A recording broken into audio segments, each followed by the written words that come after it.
السلام علیکم دوستو، کیسے ہیں آپ سب؟ میں زبینہ فیاض ایک بار پھر آپ کے ساتھ تو شروع کرتے ہیں راہ عشق بائی سلما خان ایپیسوڈ 3۔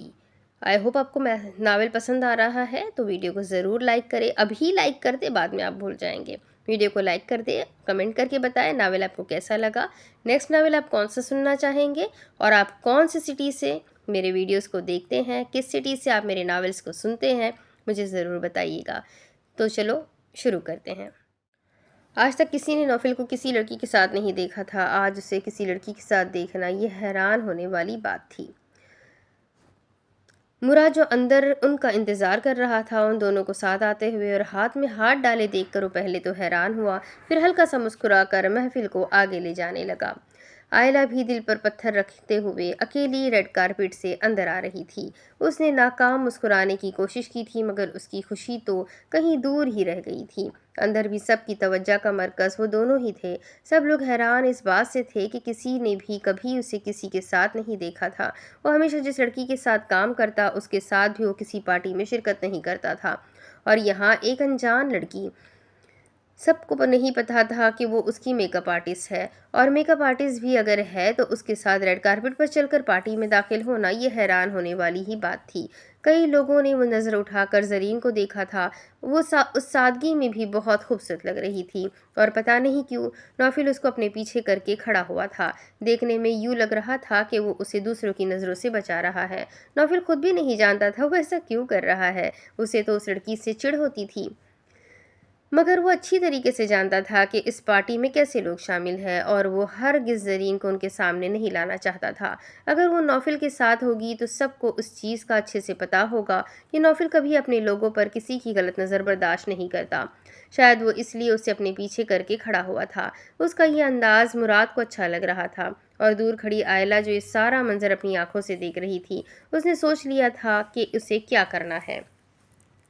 وہ سب لوگ اسی طریقے سے وہیں پر کھڑے تھے جب ایک دو لوگ نوفل کو آگے کی طرف لے جانے لگے۔ مراد بھی ان کے ساتھ چلا گیا، مگر زرین اسی ٹیبل پر چپ کر کے بیٹھی رہی۔ وہ کافی پریشان تھی اور نروس تھی۔